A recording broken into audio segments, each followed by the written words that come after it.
예, 편한 매거진 한잔하고 논문 읽는 약사 김성건입니다.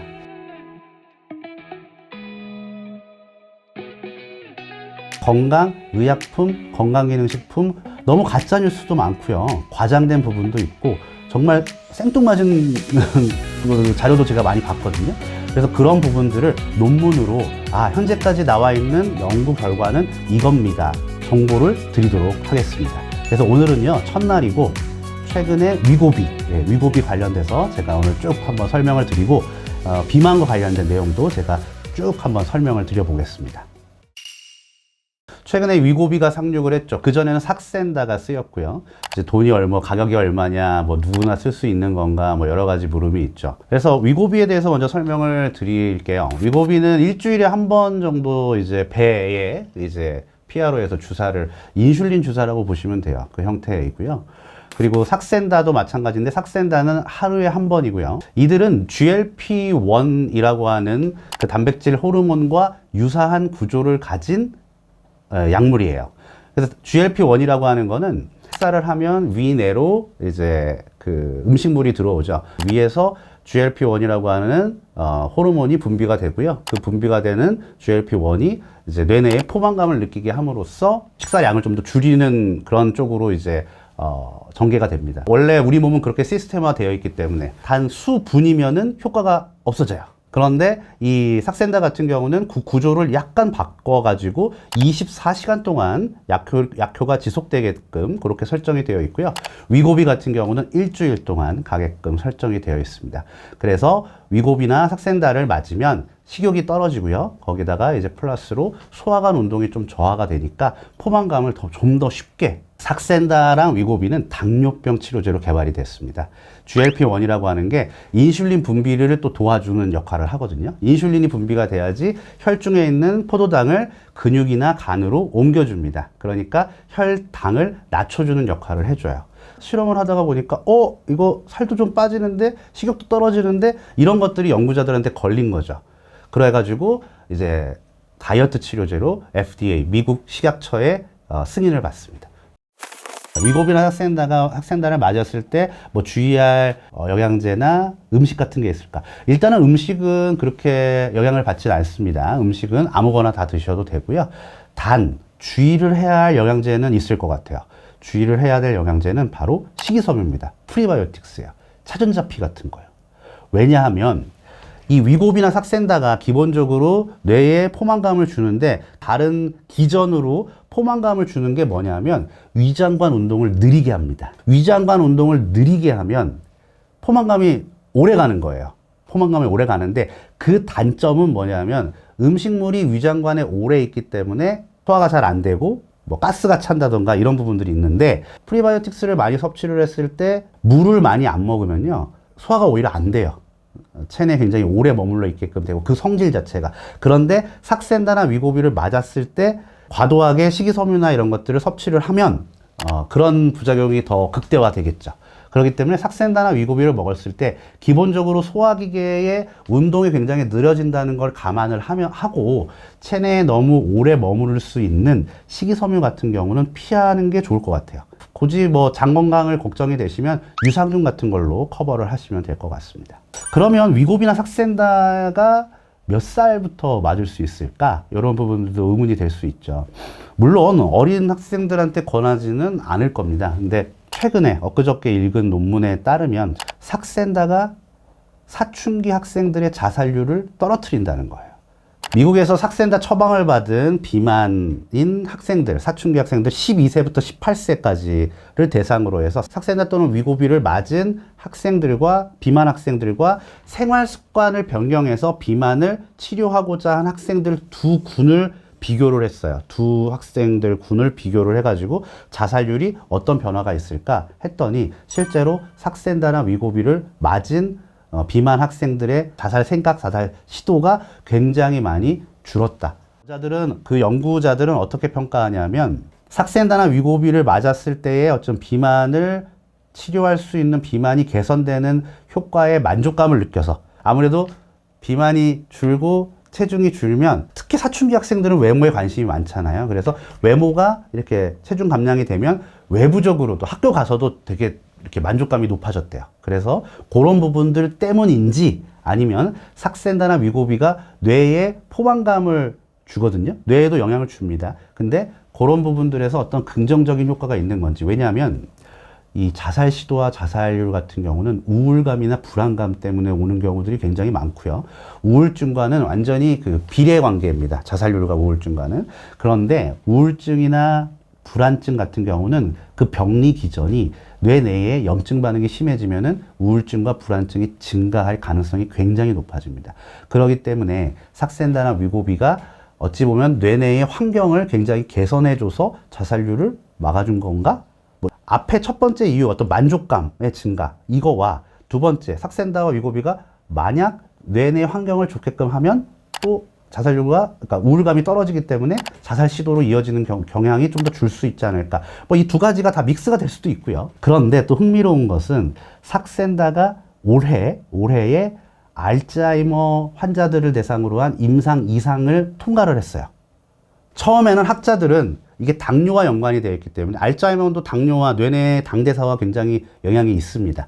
그런 이점을 얻고자 삭센다를 알츠하이머 환자들한테 투약을 했어요. 어떤 증거를 찾았냐면 알츠하이머 병이 진행이 되게 되면 뇌가 쭈글쭈글해집니다. 뇌가 작아져요. 쪼그라들어요.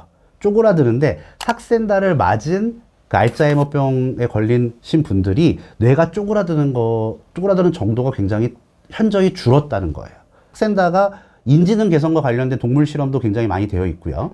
그런 부분은 있습니다. 그래서 적어도 삭센다 위고비가 뇌 내에 어떤 긍정적인 효과를 갖는다는 것은 맞는 것 같아요. 어쨌든 그 논문, 비만인 사춘기 청소년들이 삭센다 위고비를 맞았을 때 자살률이 떨어졌다. 그 논문에서 학생들이라 하면 12세에서 18세예요.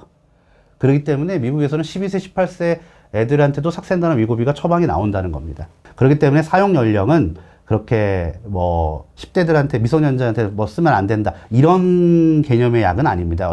단 사용 설명서에 딱 적혀 있습니다. BMI 체질량 지수 30 이상 또는 BMI가 27 이상이긴 한데 성인병을 갖고 있는 사람들에 한해서 사용해라 라고 권장은 되어 있습니다. 물론 현실적으로는 비급여로 해서 많이 쓰시고 계십니다. 또 위고비는 또 테슬라 일론 머스크가 또 써서 뭐 이제 체중 감량에 성공했다 이래가지고 더 이슈가 됐잖아요. 그죠? 그래서 지금도 이거 보시는 여러분들 중에서도 위고비 찾으시는 분들 굉장히 많으실 것 같아요. 그리고 그 다음에 또 마운자로라고 해서 위고비보다 조금 더 뭐 좋은 거 아니냐 이런 의약품도 나와요. 미국에선 이미 유통되고 있고요. 우리나라에서는 제가 알기로는 식약처의 허가를 기다리고 있다고 합니다. 그것도 허가가 되면 수개월 내로 우리가 볼 수 있겠죠. 자, 이렇게 되면 사람들은 삭센다보다 위고비가 더 좋은 약 아니야? 뭐 위고비보다 마운자로가 더 좋은 약 아니야? 삭센다가 위고비보다 훨씬 더 먼저 나왔죠. 출시가 됐습니다. 그래서 그동안의 연구량이 굉장히 많습니다. 그래서 여러분들 뭐 항생제 같은 경우도 1세대 있고 2세대 있고 3세대 있고 이렇게 들어보셨어요? 그럼 1세대가 3세대보다 못하냐? 그렇게 말하면은 그거는 전문적이지 못한 겁니다. 그렇게 말하면 안 돼요. 왜냐하면 1세대도 1세대 나름대로의 역할이 있고 3세대 3세대 나름대로 역할이 있고 처음에 나온 애들은 그만큼 연구 결과들이 굉장히 많기 때문에 훨씬 더 안전하게 응용할 수 있습니다.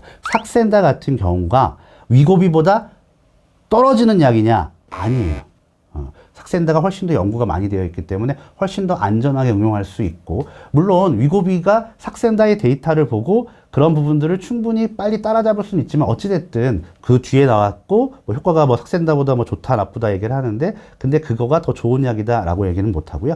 그리고 효과에 대해서도 개인차가 굉장히 많아요. 체중 감량에 대해서 논문을 살펴보면 개인차가 굉장히 많습니다. 그렇기 때문에 뭐가 더 좋다. 아, 이게 더 좋아요. 이게 더 안 좋아요. 이렇게 얘기하는 건 할 수 없고, 여러분들이 또 위고비는 또 너무 비싼 것 같아요. 제 생각에는.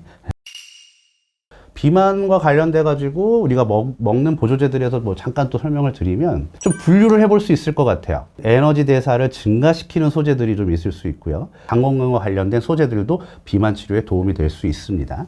대사증후군과 관련된 대사증후군을 억제할 수 있는 소재들, 심리적 안정감, 에너지 대사를 높이는 거. 우리가 열이 36.8도잖아요. 36.8도니까 가만히 있어도 열을 내기 위해서 에너지가 대사가 되고 있어요. 근데 이 부분을 조금 더 촉진을 시켜줄 수 있는 애들이 뭐 가르시니아라고 하는 애들도 있고요. 돌외 추출물 뭐 이런 친구들도 있습니다. 그런 애들도 있고, 베르베린이라고 해서 최근에 뭐 들어보셨나요? 베르베린이라고 해서 식물 유래 성분인데 황련에도 많이 들어가 있고 뭐 하여튼 그렇습니다. 하여튼 뭐 장 건강 관련해서는 뭐 유산균도 있고요. 그다음에 프리바이오틱스. 저는 프리바이오틱스도 많이 강조를 드리죠. 삭센다나 위고비 같은 경우도요. 장의 대사를 조금 늦춰줄 수 있기 때문에 장 건강을 도와준다기보다는 이 포만감을 많이 유지할 수 있게끔 해주는 역할을 해줘요. 그래서 뭐 좀 크게 보면 그 안에 뭐 들어올 수 있을 것 같고요. 차전자피 같은 경우도 식이섬유이기 때문에 장내 환경을 우리한테 유리하게 바꿔주는 역할을 합니다. 단 제가 말씀드릴 때는 프리바이오틱스도 식이섬유거든요. 차전자피 같은 식이섬유입니다. 난소화성 식이섬유인데 이런 애들이 들어가면 유익균의 증식을 돕습니다. 단 식이섬유가 너무 많이 들어가는데 물을 충분한 수분 섭취가 안 되면요 오히려 변비가 생긴다던가 가스가 차게 된 이상 발효에 의해서 가스가 차게 되던가 이런 부작용이 있을 수 있습니다. 그래서 프리바이오틱스를 드시는 분들은 충분한 수분 섭취를 해주시면 좋고요.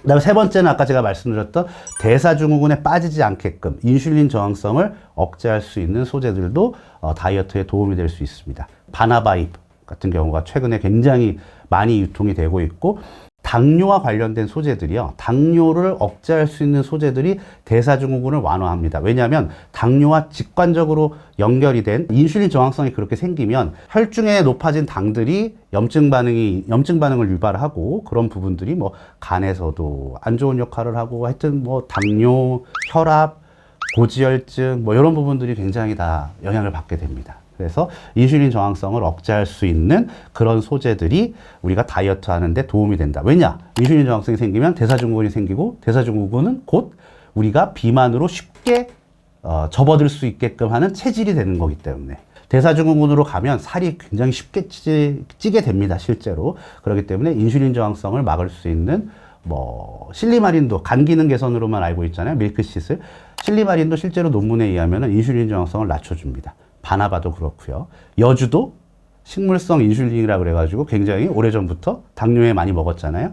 그 여주 같은 경우도 인슐린 저항성을 낮춰줍니다. 그래서 이런 친구들도 같이 섭취를 해주시면 좋고, 그다음 심리적 안정감. 스트레스를 안 받는 사람은 없죠. 심리적으로 스트레스를 많이 받게 되면 콜티솔이라고 해서 스트레스 호르몬이 많이 분비가 되거든요. 그렇게 되면 비만이 살이 더 안 빠집니다. 그래서 잠 잘 자는 사람이 미녀는 잠 많이 잔다고 그러잖아요. 잠꾸러기라고 그러나요? 하여튼 그런 부분들이 맞는 얘기입니다. 마그네슘 있잖아요. 마그네슘이 눈 떨림에 굉장히 좋은 걸로 알려져 있지만 그거는 빙산의 일각입니다. 저 마그네슘 개인적으로 굉장히 좋아하는데 그래서 많이 먹습니다. 실제로. 마그네슘 같은 경우가 심리적으로 굉장히 안정감을 주고요. 우울감이나 불안감을 억제한다는 논문들이 굉장히 많이 발표가 되어 있습니다. 그리고 편두통에도 굉장히 좋다는 논문들이 많이 발표가 되어 있어요. 한국인들이 50% 이상이 마그네슘 결핍이라고 합니다. 그러니까 마그네슘은 보조제로 꼭 챙겨 드시면 좋고 그러한 어떤 심리적 안정감이 다이어트나 이런 부분들에 대해서 굉장히 체중 감량에 도움이 될 수 있다라는 부분이고요. 저도 이 말을 하면서 참 반성을 많이 합니다. 저도 비만 쪽에 많이 치우쳐져 있어요. 저도 살 빼려고 굉장히 많이 노력을 하는데 제가 이 한잔 약사 닉네임으로 제가 활동을 하고 있거든요. 그래서 제가 또 이거 한잔하는 걸 좋아하기 때문에 그런 부분들이 참 어렵긴 한데 뭐 이런 보조제의 어떤 도움을 받을 수는 있어요. 사람들한테도 충분히 효과가. 근데 또 이렇게 말씀드리면 제가 사용을 조장하는 것 같아서 좀 그렇긴 한데 원리로 따졌을 때는 충분히 도움을 받을 수 있습니다. 그 대신에 정상 체중인 사람이 삭센다만 맞으면 체중 감량이 저는 효과가 거의 없다고 봐요. 거의 없다고 보는데 정상 체중인 사람은요 먹는 거보다 우리가 쓰는 게 먹는 거보다 적으면 쌓이는 거잖아요. 그죠? 그러니까 정상 체중인 사람은 먹는 거와 쓰는 거에 균형이 잡힌 사람이에요. 이런 사람들이 식욕이 떨어졌다고 해서 살이 빠지거나 이러기는 쉽지 않습니다. 쉽지 않아요. 그건 당연하겠죠. 그 대신에 운동을 하면서 식욕을 어느 정도 컨트롤할 수 있는 부분, 삭센다나 위고비가 식욕을 억제를 해주고 포만감을 주기 때문에 그런 부분들을 간접적으로 도움을 받을 수 있을 것 같습니다만 의약품의 경우는 그렇게 남용하는 거는 제가 권해드리지는 않습니다. 제가 딱 말씀드리는 게 저도 약사이기 때문에 의약품을 남용하는 건 저는 권장드리지는 않지만 원리로 봤을 때는 도움이 될 수도 있겠다 이런 생각을 갖고요. 계속 강조를 드리지만 좀 덜 먹고 많이 움직이시는 걸 기본으로 하시면서 그런 전략이 훨씬 더 좋을 것 같습니다. 근데 중요한 거는요, 삭센다만 맞다가 안 맞잖아요. 반드시 요요가 올 수밖에 없고요. 그렇기 때문에 본인의 어떤 삭센다의 도움을 받아서 어떤 체중까지 갈 수는 있는데, 그 간 다음에 그걸 지키는 거는 생활 습관이 어쨌든 마지막에 종국에는 들어가야 되는 부분이라서 그런 부분들을 고려하시고 하시면 될 것 같아요. 매직펜이 아니에요. 이 삭센다가 매직펜이 아닙니다. 이거 요술펜이 아닙니다. 이거 딱 맞으면 뭐 다 해결될 것처럼 생각하시는데, 제 주변에 삭센다 효과 못 본 사람도 되게 많습니다. 시기로 들어올 수 있는 어떤 식사를 좀 조절을 하시고 활동량을 좀 늘리는 방향으로 해서 이걸 기반으로 해서 뭐 보조제도 있을 수 있고요. 뭐 삭센다나 위고비 같은 그런 어떤 약물을 좀 더 이용을 할 수도 있고요. 권장하는 건 아닙니다. 약물 이용을 권장하는 건 아니지만 그거는 본인의 어떤 생활 습관이나 이런 거에 밀접하게 관련이 되어 있기 때문에 그 부분이 더 중요하고 그 부분을 잘 생각해 주셔야 될 것 같습니다. 제가 준비한 내용은 여기까지고요. 다시 한잔하고 논문 많이 읽고 또 다시 쓰도록 하겠습니다. 예, 오늘은 여기까지입니다. 감사합니다. 저는 삭센다 맞겠습니다. 저는 일주일에 한 번씩 맞는 거 힘들 것 같아요. 하루에 한 번씩 맞는 게 낫지 않아요?